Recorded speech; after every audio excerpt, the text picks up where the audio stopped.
Live. दिन भर की खबर को जानने से पहले नजर डालते हैं आज की सुर्खियों पर। बूंद बूंद मिलके बनी लहर और लहर, लहर लहर मिलके बनी सागर, वो बनी सागर। शुद्ध पानी पिएं और स्वस्थ जीवन जिएं। जी हाँ, MS रामेश्वरम एंटरप्राइजेस लेकर आए हैं आपके लिए शुद्ध प्योरिफाइड मिनरल वाटर पियो प्योर। जी हाँ, पियो प्योर, अच्छी क्वालिटी के शुद्ध पानी। पियो प्योर जो आपको रखे बीमारियों से दूर, तो पियो प्योर जियो मोर। MS रामेश्वरम एंटरप्राइजेस, गादी नवडीहा, गिरिडीह। ब्रांच ऑफिस मगतपुर चौक, गिरिडीह। भाजपा सांसद साक्षी जी महाराज का क्वारंटाइन समाप्त, दिल्ली के लिए हुए रवाना। कल से ही राजनीतिक गलियारे में आ गया था भूचाल। भाजपा सांसद ने पूरे घटनाक्रम को बताया दुर्भाग्यपूर्ण। कहा, राजनीति के लिए दुर्भाग्य है जो लोग पूर्वाग्रह से रहते हैं ग्रसित। जिले में शांतिपूर्वक संपन्न हुआ मुहर्रम पर्व, मुस्तैद रहे प्रशासनिक अधिकारी। और बाल्यकाल में शिक्षा ग्रहण करने वाले दिवंगत सांसद स्वर्गीय रितलाल वर्मा के गुरुकुल का हाल। 2 शिक्षकों के भरोसे विद्यालय, मूलभूत सुविधा का अभाव।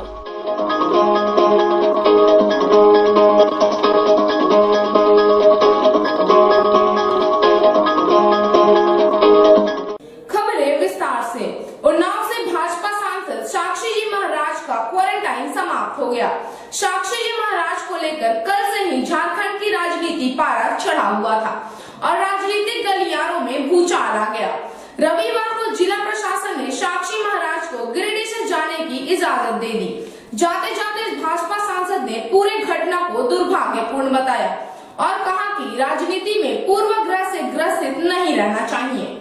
उत्तर प्रदेश के उन्नाव से भाजपा सांसद साक्षी महाराज को गिरिडीह से जाने की इजाजत जिला प्रशासन ने दे दी है। इसके बाद रविवार दोपहर को साक्षी जी महाराज दिल्ली के लिए ट्रेन पकड़ने धनबाद निकल गए। धनबाद में उनकी ट्रेन रात 8 बजे है।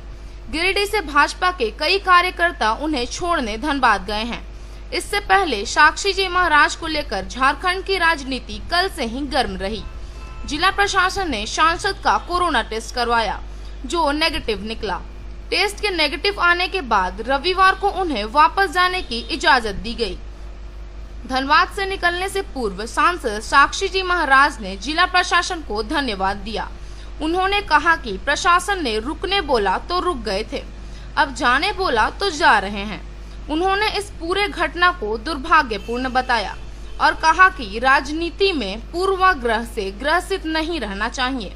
बताया जाता है कि रविवार सुबह से ही साक्षी जी महाराज को लेकर गिरिडीह का राजनीति तापमान बढ़ा हुआ था। साक्षी जी महाराज का कोरोना टेस्ट नेगेटिव आने के बाद भाजपा के एक शिष्टमंडल गिरिडीह उपायुक्त राहुल कुमार सिन्हा से मुलाकात किया। उपायुक्त ने मुलाकात करने के से पहले पार्टी के जिला अध्यक्ष महादेव दुबे ने झरना मैदान में धरना प्रदर्शन के लिए SDM से अनुमति मांगी थी, लेकिन SDM कार्यालय ने एक पत्र जारी कर अनुमति को रद्द कर दिया। इसके बाद पार्टी के शिष्टमंडल उपायुक्त से मुलाकात कर घटनाक्रम पर चर्चा की। उपायुक्त ने इस मामले में पूर्ण विराम लगाते हुए उन्हें वापस जाने की अनुमति मिल गई है। आपको बता दें कि सांसद साक्षी महाराज शनिवार को गिरिडीह के मकतपुर स्थित शांति भवन में बीमार पड़ी गुरु माता को देखने पहुंचे थे। बीमार गुरु माता से मुलाकात कर वह वापस लौट रहे थे। उनके गिरिडीह आगमन की सूचना जिले के प्रशासनिक अधिकारियों को पूर्व में ही मिल चुकी थी। इस बाबत SP के गोपनीय कार्यालय से एक आदेश पत्र भी निर्गत किया गया था, जिसमें स्पष्ट है कि कार्यक्रम की समाप्ति के बाद संसद साक्षी महाराज सड़क मार्ग से धनबाद जंक्शन के लिए प्रस्थान करेंगे। उनके गिरिडीह से वापसी के क्रम में पीरटान थाना के समीप बकायदा बैरिकेडिंग लगाकर उनके वाहन को रोक दिया गया था। SDM प्रेरणा दीक्षित के नेतृत्व में पुलिस ने सरकार को निर्देशों का हवाला देते हुए उन्हें वापस गिरिडीह ले आई और शांति भवन आश्रम में 14 दिनों के लिए क्वारंटाइन कर दिया। इस घटना के बाद गिरिडीह का सियाही पारा परवान चढ़ गया और राजनीतिक गलियारे में भूचाल आ गया। राजनीतिक गलियारे में जिले से लेकर प्रदेश तक यह मुद्दा सियासी तौर पर दिन भर चलता रहा। वहीं गिरिडीह के भाजपा जिला अध्यक्ष महादेव दुबे ने साक्षी महाराज के मामले को लेकर रविवार को स्थानीय झंडा मैदान में धरना प्रदर्शन करने का निर्णय ले लिया, लेकिन एसडीएम प्रेरणा दीक्षित ने सरकार के आदेशों का हवाला देते हुए उन्हें धरना प्रदर्शन की अनुमति नहीं दी। जिले के भाजपाइयों को रोष पुनः परवान चढ़ गया। जिले के भाजपाइयों ने झारखंड सरकार पर कोविड-19 के नियमों को लेकर दोहरा चरित्र अपनाने का आरोप लगाया। भाजपाई इसे द्वेष की राजनीति के तहत की गई कार्रवाई बता रहे थे। बाद में पूर्व विधायक निर्भय शाहवादी की अगुवाई में संगठन के पदाधिकारियों ने उपायुक्त राहुल कुमार सिन्हा समेत उच्च पदाधिकारियों से वार्ता की। जिला प्रशासन ने सूझबूझ का परिचय देते हुए साक्षी महाराज को जाने की स्वीकृति प्रदान कर दी है। सांसद को वापस जाने की अनुमति मिलने के बाद इस मामले में पूर्ण विराम लग गया। दोपहर बाद साक्षी जी महाराज गिरिडीह के भाजपा कार्यकर्ताओं के साथ धनबाद के लिए निकल गए। उन्होंने जाते जाते यह कह दिया कि राजनीति के लिए दुर्भाग्य है जो लोग पूर्वग्रह से ग्रसित रहते हैं। धन्यवाद। चलिए, बहुत धन्यवाद महाराज श्री की जय। क्या कहें महाराज? प्रशासन ने रोक दिया, रुक गए, कहा जाओ तो जा रहे हैं। चलिए बहुत अच्छी, कोई बात नहीं। क्या हुआ सर? रात में कैसे क्या हो गया कि तुरंत आपको क्वारंटाइन हो गया? आप लोग पता लगाइए, हमें पता नहीं। क्या हुआ? प्रशासन से पूछिएगा। क्या टारगेट किया गया था महाराज? राजनीति का कुछ दुर्भाग्य है, लोग पूर्वाग्रह से ग्रसित रहते हैं, राजनीति में जो नहीं होना चाहिए। जिले में सौहार्दपूर्ण वातावरण में मुहर्रम पर्व का समापन हुआ। आपसी भाईचारे के साथ प्रेम पूर्वक कोविड-19 प्रोटोकॉल का ध्यान रखा गया। गिरिडीह जिले में मुहर्रम पर्व आपसी भाईचारे के साथ प्रेम पूर्वक व शांति पूर्वक ढंग से संपन्न हुआ। मुहर्रम पर्व को लेकर विधि व्यवस्था संधारण हेतु उपायुक्त राहुल कुमार सिन्हा, अनुमंडल पदाधिकारी समेत जिले के वरीय पदाधिकारियों व दंडाधिकारियों द्वारा जिले के विभिन्न इलाकों का निरीक्षण कर जायजा लेते रहे। इस दौरान कोविड-19 प्रोटोकॉल का ध्यान रखते हुए मुहर्रम पर्व मनाया गया। साथ ही पर्व के दौरान साफ सफाई के साथ साथ सामाजिक दूरी, फेस मास्क व कोविड-19 नियमों का भी अनुपालन किया गया। संपूर्ण जिले में सौहार्दपूर्ण वातावरण में पर्व का समापन हुआ।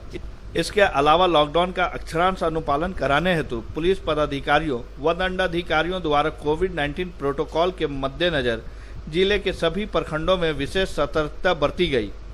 इस दौरान जिले के सभी अंचलाधिकारी, प्रखंड विकास पदाधिकारी, पुलिस पदाधिकारी व समस्त दंडाधिकारी मुस्तैद रहे।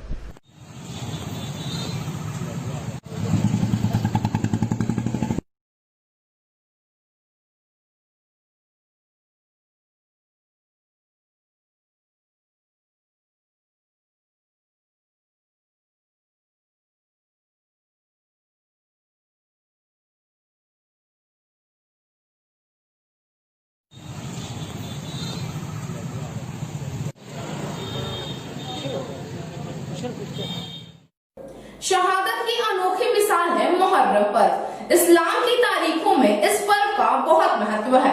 इस्लामिक कैलेंडर के मुताबिक साल का पहला महीना मुहर्रम से शुरू होता है। इस तारीख में कई इस्लामिक बड़े वाक़ये हुए हैं। देखिए सीधी नजर लाइव की खास पेशकश।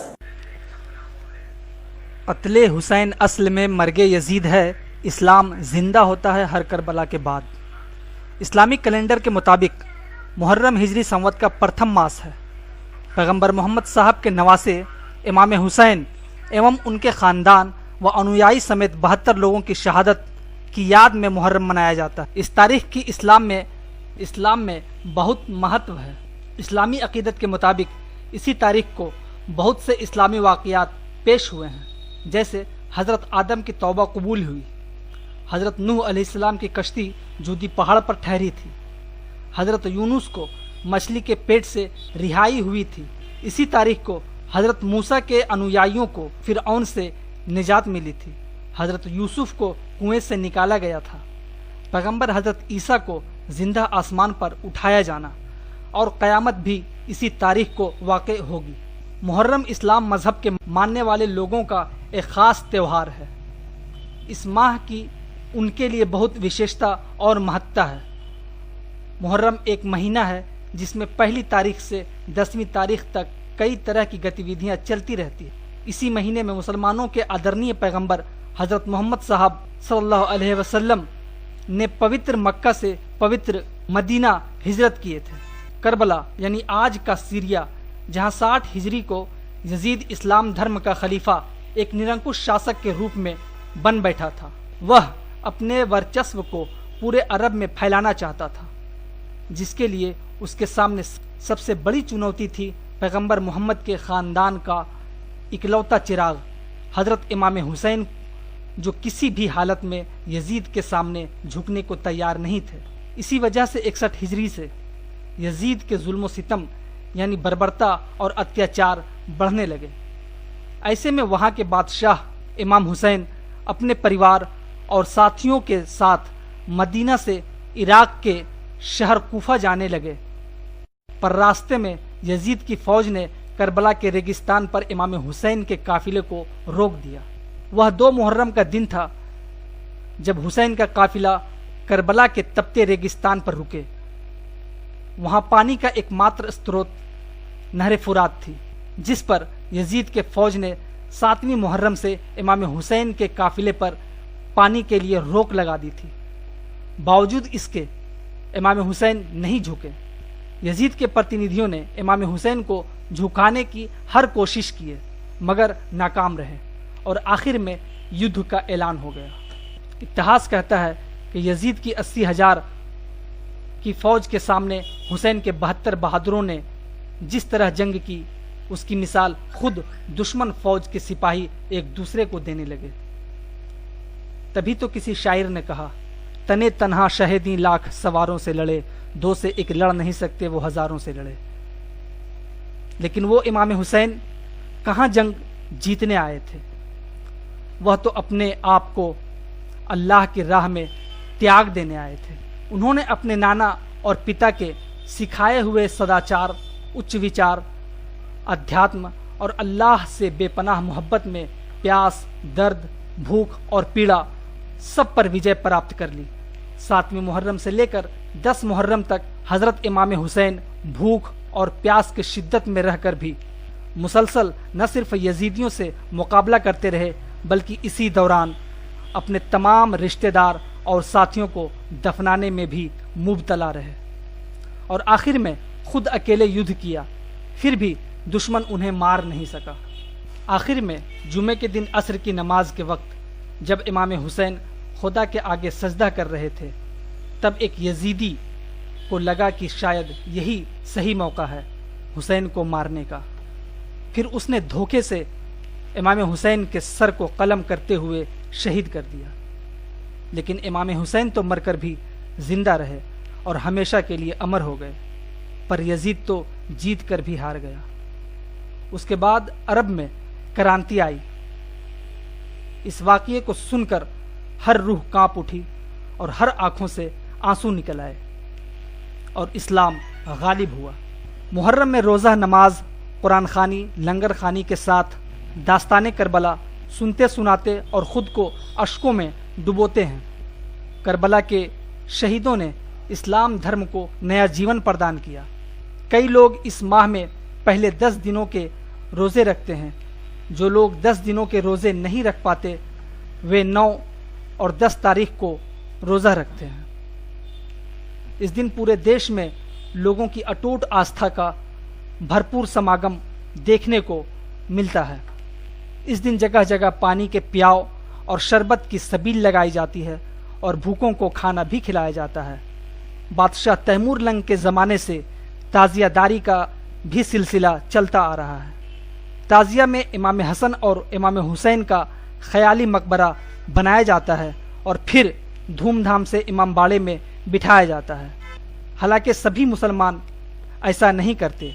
बरेलवी सुन्नी ऐसा करना यानी झूठी मकबरा बनाना नाजायज़ और गुनाह समझते हैं।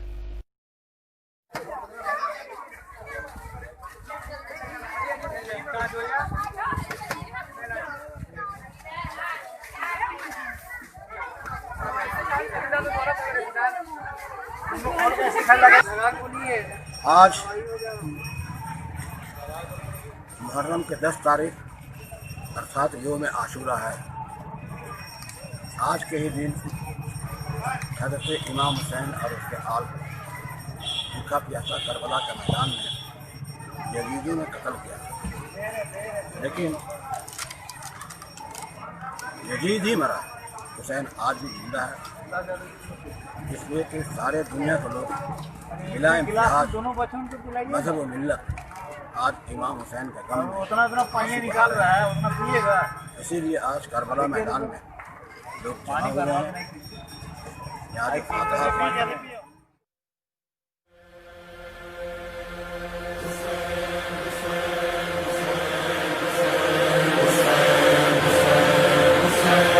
सफर हयात का चाहे तमाम होता रहे, हजार दर्द हो जिक्र इमाम होता रहे, सलाम होता रहे, सलाम होता रहे, सलाम होता रहे।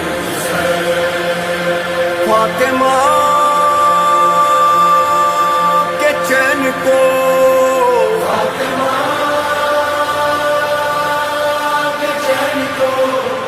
नबी के नूर ऐन को, नबी के नूर ऐन को, फातिमा के चैन को, नबी के नूर ऐन को, फातिमा के चैन को, नबी के नूर ऐन को, खुदा हुसैन को सलाम। तो कहो सलामुन अलैका या अबा अब्दुल्लाह, सलामुन अलैका या अबा अब्दुल्लाह, सलामुन अलैका या अबा अब्दुल्लाह, सलामुन अलैका या अबा अब्दुल्लाह। सफर हयात का चाहे तमाम होता रहे,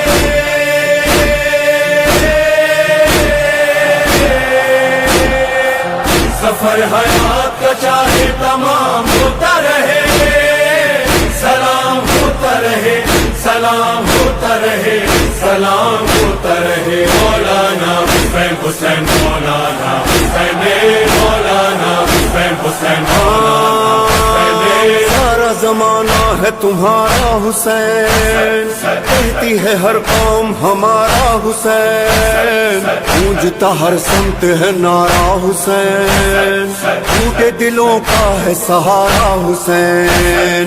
मौला तेरा नाम सदा जिंदा रहेगा, मौला तेरा काम सदा जिंदा रहेगा, हम रहे न रहे ये सदा जिंदा रहे। सलामुन अलैका या अबा अब्दुल्लाह, सलामुन अलैका या अबा अब्दुल्लाह। भाजपा नेता कैलाश यादव हत्याकांड समेत 2 अलग-अलग मामले में 2 आरोपियों को गिरफ्तार किया गया।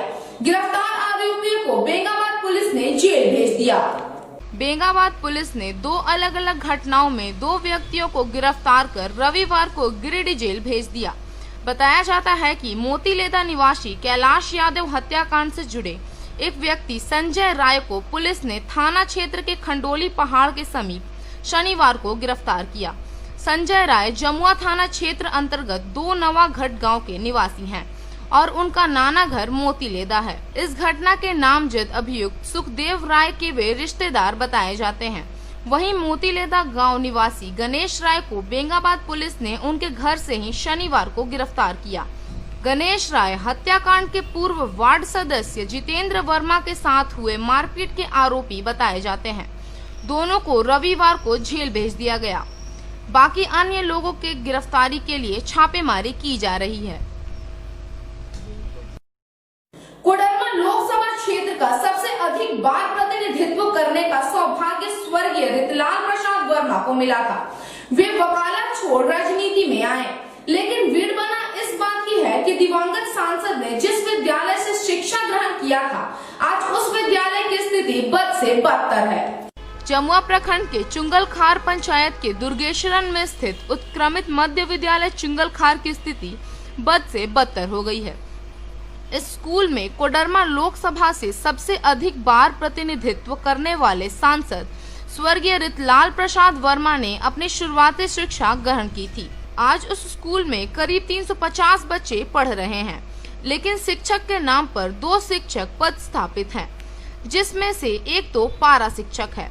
बात इतनी ही नहीं है, यहीं पर आंगनवाड़ी केंद्र है जहां छोटे छोटे बच्चे भी अपने शिक्षा अध्ययन करने आते हैं। इतने संख्या में बच्चे की उपस्थिति के बाद भी यहाँ ना तो पेयजल की व्यवस्था है और ना ही शिक्षक की व्यवस्था है। ऐसे में एक बड़ी तादाद में बच्चों के भविष्य के साथ खिलवाड़ हो रहा है। यह स्कूल मुख्य मार्ग के करीब है, जिससे बच्चे के साथ किसी भी तरह की घटना घटने की डर बनी रहती है। स्कूल में चार दीवारी नहीं की गई है। यहाँ के स्थानीय लोगों का कहना है कि अलग अलग माध्यम से सरकार से कई बार कहा गया कि इस स्कूल में पेयजल सहित उपयुक्त शिक्षक और स्कूल को नवीकरण किया जाए, लेकिन सरकार ने आज तक इस पर ध्यान नहीं दिया। अब सवाल यह उठता है कि इस क्षेत्र के लोकप्रिय पूर्व सांसद ने जिस स्कूल से अपनी शुरुआती शिक्षा को ग्रहण किया, इस और इसकी हालात पर आज तक किसी सांसद और जनप्रतिनिधि ने ध्यान नहीं दिया।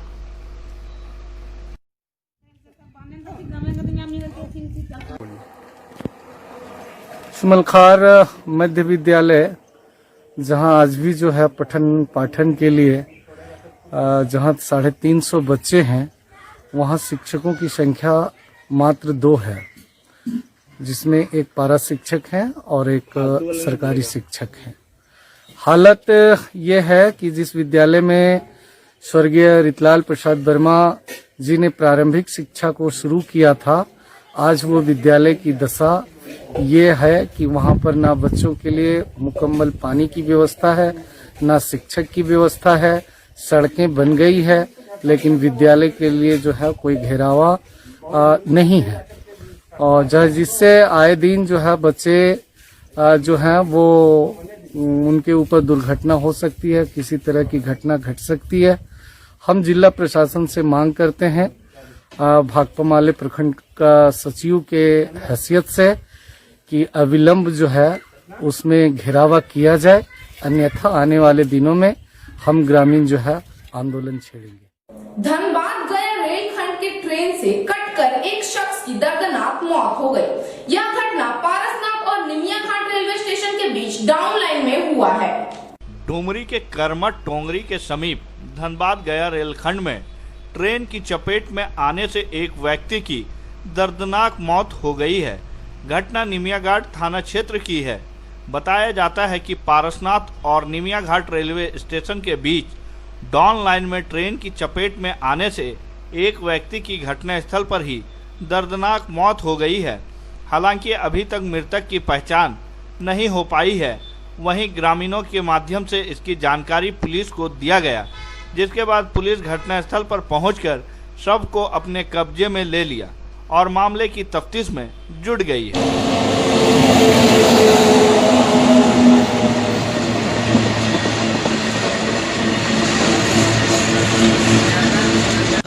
डॉन से आ रहा था गाड़ी, इधर जा रहा था डॉन से, तो अचानक गाड़ी आया, देख नहीं पाया, तो गाड़ी मारा, जाके देखे तो घटना स्थल पे ही इसका मौत हो गया। अनजान आदमी है, किधर का पता नहीं, लेकिन देखने से बहुत डर लग रहा था।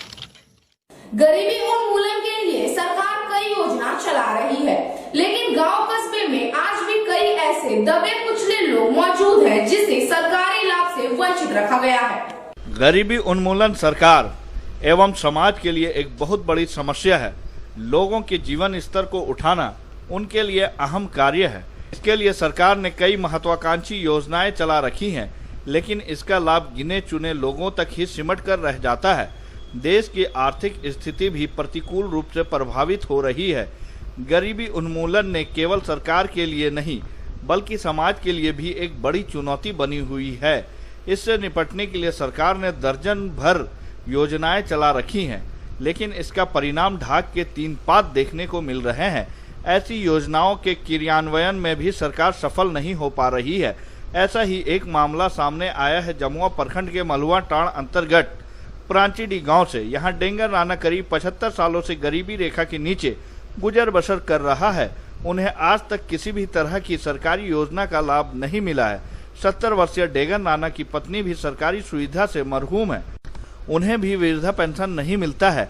बताया जाता है कि सरकार ने गरीबी की स्थिति जानने के लिए आर्थिक एवं सामाजिक सर्वेक्षण करवाया था, ताकि गरीबी उन्मूलन से जुड़ी योजनाओं के लाभ भी इसी सर्वेक्षण को आधार मानकर किया जाए। लेकिन डेगन राणा समेत कई ऐसे गरीब हैं जिसकी स्थिति वास्तव में बदहाल है, लेकिन उन्हें इस ECC सर्वेक्षण में गरीब की श्रेणी में नहीं रखा गया है। उन्होंने प्रशासन से मांग किया कि उन्हें भी सरकारी सुविधा प्रदान किया जाए।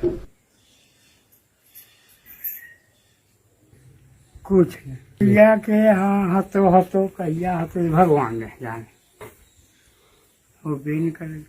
बोले अभी तोरी उम्र ना भेलो, बोले अभी तोरी उम्र 60 साल ना भेलो। के लेकिन तो 70 भए गेलो ने। हाँ आ भेलो मांगोला कोला 4000 दे ता वो देखिए वो महीना पैसा मिलेला तो कल 4000 में भी कहां से मांगे के मांगे हवे तना दिए परनी ना तल्लो कोई चीज वही संग्रह जाए ना मिले। अच्छा कहियो आज तक तोरा सरकार की तरफ से कॉलोनी वलोनी कुछ कोई भी कुछ पैसा मिलल, कुछ सहयोग राशि मिलल ना? आज तक ना मिलल ना। मुखिया करके दबो 2-3 बेर लिख लगल के ना देता की कर पेंशन तो नहीं मिले तो ना कुछ नहीं। पैसा मांगे बोल पैसा देता बोलो हतो कलिए पैसा मांगे तो पैसा बना देता वह पैसा तोरा उठा तो पहले दे दबो। आज का ये अंक आपको कैसा लगा? आप अपने सुझाव व राय इस नंबर पर दे सकते हैं। साथ ही ताजा तरीन खबरों के लिए आप सीधी नजर लाइव के वेबसाइट, फेसबुक, ट्विटर, पोर्टल व इंस्टाग्राम को फॉलो कर सकते हैं। अब दीजिए पूरी टीम को इजाजत। नमस्कार।